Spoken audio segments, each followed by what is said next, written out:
Welcome back to another episode of Jazz's mini pod, baby. What's up, YouTube? I am video recording this as well, so you're either listening on podcast or you're listening with video. And if you're listening with video, hi. Okay, so today we have a great episode, very short and sweet. We're gonna just talk about my experience starting my baby girl, my little daughter, who is 7 months old now, on solid foods. There's so much conflicting information out there. How do you start? When do you start? What do you start with? Should they eat purees? Should they not eat purees? So this isn't like an advice episode. This is rather just an episode sharing what we're doing and what's working for us. So what I like to do is listen to stuff like this, and then you like pick and choose what's going to work for you and your family. I just feel like that's the best way to do it because every single baby is different, and I don't like taking blanket advice because it's like every baby is different, right? So you just have to figure out what works best for your schedule and for your life. So I'm just going to talk through a few things that I feel like are important and like things that we considered when we started Olive on Solids. And those things are like how we introduced the allergens, when we started, what foods we started with, like what she likes, how I prepare the foods, and then like what I envision for how this will go. So hopefully you can share this episode with maybe like a grandmother or grandfather or just someone like a friend or something that might be starting solids fairly soon. So again, this is just our experience of what worked for Olive. So at 5 months, she had a really, really bad reflux. And if you've had a baby with bad reflux, it's just like so difficult because they're very uncomfortable when they drink their milk. And so I talked to the pediatrician and they said, listen, what we recommend is instead of like going on a reflux medicine, which can have worse side effects than the actual reflux, we recommend that you just start each of her milk feedings with a tiny bit of cereal, and apparently it like coats their stomach so that isn't as painful. So I did a little bit of research and I figured that's much better for us than like giving her some medicine because apparently the reflux subsides at 6 months anyway. So I was like, it's just a month. Let me start this way. So I got some organic rice cereal, and what we would start doing is just like mix a little bit with some formula or breast milk, and then we would spoon feed it to her. And to do this, we would just like sit her in the high chair and put a bib on her and like make it a pretty positive experience, but it wasn't more than like 5 minutes. It was just like to get a few bites in her. And I just did this in the mornings to like coat her stomach because it was just like too big of a task for me to do like 6 feedings a day of also cereal. And obviously most of their nutrition, I think like 95% of their nutrition is actually still coming from milk and formula. So it's really not about the food. So this worked, and it was a great way to kind of introduce her to her high chair. And so when I started this, it was pretty positive, but she started to get a little bit bored. And I took a course on starting solids, and it was a course that combined pureed feeding and baby-led weaning, which is just like starting finger foods. And I know there's polarized opinions about whether you should start your baby on solids or actually give them purees. And this was a hybrid approach, which I thought was beautiful because then you can like blend the things that work for you. And I personally felt way more comfortable starting Olive on purees. And that was just because she was still young and she couldn't like sit up. So I just wanted to start that way. And so what we did was gave her some cereal, and then when she started to get bored with that one flavor, I would add a little bit of cinnamon, and then I would add like a little scoop of pumpkin puree, or I would add like a little mashed banana. So I kind of started to give her flavor variations that way. And then around 6 months is when I started to introduce other foods in other purees. So what I started introducing to her was like avocado. It's her favorite food. And then sweet potato puree, chickpeas, I blended up with a little bit of milk, like breast milk or formula, pears, bananas, peas. So if you think of like those really bland foods, I just did that way because it was kind of fun for me and it was like a way for her to experience these new flavors. So that's what we started with. And this was about 6 months old. And I feel like the things that we watched out for when we were getting ready to start solids was her interest in food. Like that was the most important thing. So like if I was holding her on my side and I was taking a bite of something, she would grab my arm and try to grab what I was eating. And that's how I knew that she was interested and ready. And then the second sign was like being able to sit up in her high chair. At first we put the straps on. We have like the Stokke high chair, which is an awesome high chair because it has like that footrest that they can rest their feet on. And we strapped her in, and at first we would just sit her in there, and we would put her at the dinner table with us while we were also eating so that she could see the act of eating. And then we would like spoon feed her like a little bit of the puree, whatever I had, and she would just really enjoy it. So head control is also important in that way. So this was about 6 months old. She couldn't sit up on her own yet then. So I wasn't giving her like any finger foods. I just didn't feel comfortable with it. So then I took this course, Happy Healthy Eaters. They gave me a code, actually. I'll put it in the description box below, but it's a course on blending the purees and the solid foods, when to start, how to introduce allergens. It was really helpful for me because my pediatrician was not very great in giving me information. They were just like, go to the store and buy the jar. And I was like, well, I don't want to do that personally. So what else can I do? So that course was really helpful. It's created by two moms. And I just found it like practical. So anyway, those are the signs that she was ready to start. And then how I made those purees was I would just like steam. I have like the Our Place steamer basket. So I would like steam all of those different foods that I mentioned, the ones that needed to be steamed, not the avocado and the banana, but rather the peas and the sweet potato and the carrots and the chickpeas and all that kind of stuff. I would steam those until they're really mushy. And then I would put them into a blender with either a little bit of breast milk or water. I started with the breast milk, but you can't use formula because I would freeze it, and you can't freeze formula. So I would just blend it with a little bit of water if you want to freeze it, or breast milk if you want to freeze it.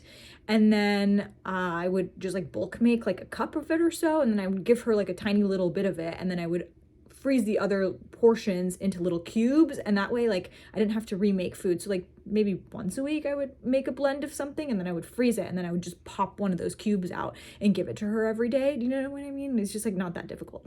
So and I wasn't like, oh, she needs to have like a full meal. Like she just wanted like a few bites of a pear, like it wasn't like that big of a deal. Like I didn't need to make a 4-course meal. So that really worked for us because it wasn't difficult at all. And I just made all of our food. I just blended it in like the $60 blender that I have, and it's really not that difficult. So that was what we did. And then when she started to sit up straight and like without any support on the ground, and she can kind of keep herself up and like balance, and I felt really comfortable that way, and she was showing so much interest in the food that Troy and I was eating, that's when I started to dabble with the finger foods, the actual foods that she would pick up with her hands. And so this recipe that I shared on my Substack for this week is a baby meatball recipe. And why I loved it was because it was so good. And I just made one thing, and all of us shared it for dinner. So for dinner, this is the goal, is like just to make one meal and have Olive eat whatever we're eating, and then we just salt our food at the table versus add the salt right there. So I'm stoked about this. I don't want to be cooking multiple meals. I don't want to be feeding her and then also feeding myself. I just want us to all sit at the dinner table together, enjoy a meal, sit there for 30 minutes. TV is off. Troy and I are catching up. She's munching and exploring these foods. It's just like seamless and like not that serious. I guess that's the only way that I can describe it, is like that's what I envision. So these baby meatballs are great. I shared the recipe. It's totally free. You can download the PDF. But what I also like about it is there's no allergens. So that's a whole nother topic. And so how we introduced the allergens was there's like 8 to 12 allergens, high allergen food that you want to probably be more conscious about when you're introducing them. And they say to introduce them without other allergen foods. So here's what I did. Here's a great example. Because peanut butter was so easy and like I didn't have to cook anything, that's what I did first. So I just stirred like a tiny little bit of peanut butter into her baby cereal or her infant cereal. Just stirred it. You don't want to give it to them like straight up because it's kind of like globby and it can be a choking hazard. So I just stirred it up and then popped it into her oatmeal and then just gave her a little bit. And I would do the allergens on the weekends when Troy and I were home earlier in the morning so that I can monitor her through the day. I didn't want to give her the allergen like at night and then her be sleeping 12 hours and not be seeing like what's going on, or if she's developing a rash or if she's uncomfortable or whatever. So I wanted to make sure I introduced those high allergen foods like peanuts, soy, grains, wheat, did I say soy? Yeah, eggs, all of that. I wanted to introduce that to her earlier in the day on the weekends. So that's how we started that. And so I would do one high allergen food for 3 days. So I would do peanut butter, let's say for example, very, very easy to comprehend, in her cereal in the morning on a Friday, and then in the morning on a Saturday, and then in the morning on a Sunday. And I would just monitor her body and just make sure she was good and she liked it, and then boom, done. Okay, so now I want to keep introducing that food to her once a week, twice a week, to make sure that her body does not form an allergy to that food. So I think we did peanut butter first, and then I did wheat, which was like cereal, and then I did eggs. So you just kind of do it like that. And I just did it like, you know, the next weekend I would do another allergen food, or the following weekend I would do another allergen food. So we're still working on it, but she's tried a lot of foods, and I like to just do them in the morning so that I can monitor her. And then about the getting messy part, this is the part that's kind of fun / gives the older generation a little bit of a heart attack. It's like, just let them get messy, let them explore, let them put their hands in it and just like put it on their face. We just had Olive try raspberries for the first time, and like we mashed them up a little bit and like just put it on her tray, and then she would grab them and then she would smear it all over her head, and then it was like red on her head. And my mom was visiting, and she was like, no. And I was like, baby, we just let it roll. We just let it roll here. She's gonna get a bath. It'll all be good. And I like it. I think it's fun. It's fun for her to explore. I really want to make mealtime fun for her. So that's the goal. We got one of those like bibs. I'm sure you've seen them, but like they're like a shirt. It's like a shirt bib. It goes all the way down to her wrists. And then she is able to just like get everything dirty, so that, because I was like staining all of her clothes before that, because I would let her get messy, and then she would get like banana stains, which banana stains really, really bad on like all of her onesies, and I was like, oopsies. So this little bib thing was really, really helpful. So we're just trying to like embrace the fun and have her explore. And as far as right now, at 7 months old, she's doing a combo of purees and solid food. So like I'll still give her some oatmeal in the morning. Sometimes I'll blend it with chia seeds. Pear is actually really good when they start solids, because they tend to get a little bit constipated, and that's just like a natural way for them to help them poop. So I just did like a lot of pear purees and like apple purees, and the way I did that was just like peel the pear or apple and then steam it, and then add like a little bit of pumpkin spice or cinnamon, and then blend it up with a hand blender. And that was perfect. I like have a bunch in the fridge right now, so I just add like a little bit into the oatmeal, and so it's kind of like a cinnamon apple oatmeal. Maybe I'll add a little bit of peanut butter in there, or banana or something like that. And so I'll pair the puree with like a finger food. So like maybe for breakfast we'll do a it's the brain of the mom oatmeal, and then like a banana, but the banana will be like a handheld banana. And then we're using this app called Solid Starts, which is free, and it like, you like type in the food that you want, and then it tells you how you should serve it, like what it looks like for what age. So that's really helpful.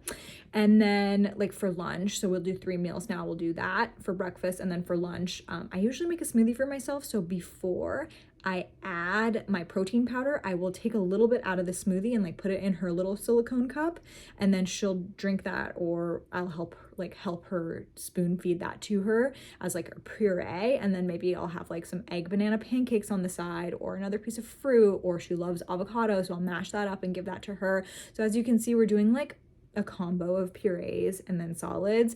And then for dinner, usually I'll just give her whatever we're having. We'll munch on it. So again, baby's nutrition is like 5% from food and mostly from their milk.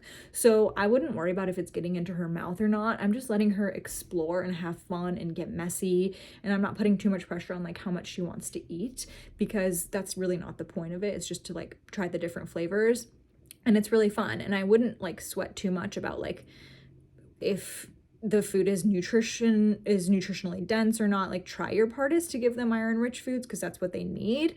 But at the end of the day, like if they just want to like bite a little piece of potato or like a fry or something, like they're really getting so much into their mouth, it really doesn't matter. So anyway, that is our approach. I hope this was helpful, and I will see you. If you have any questions, let me know. You got to let me know in the comments, because I'm happy to answer them. It's a topic that I'm super passionate about. And otherwise, I will see you in the next episode of Jazz's Mini Pod.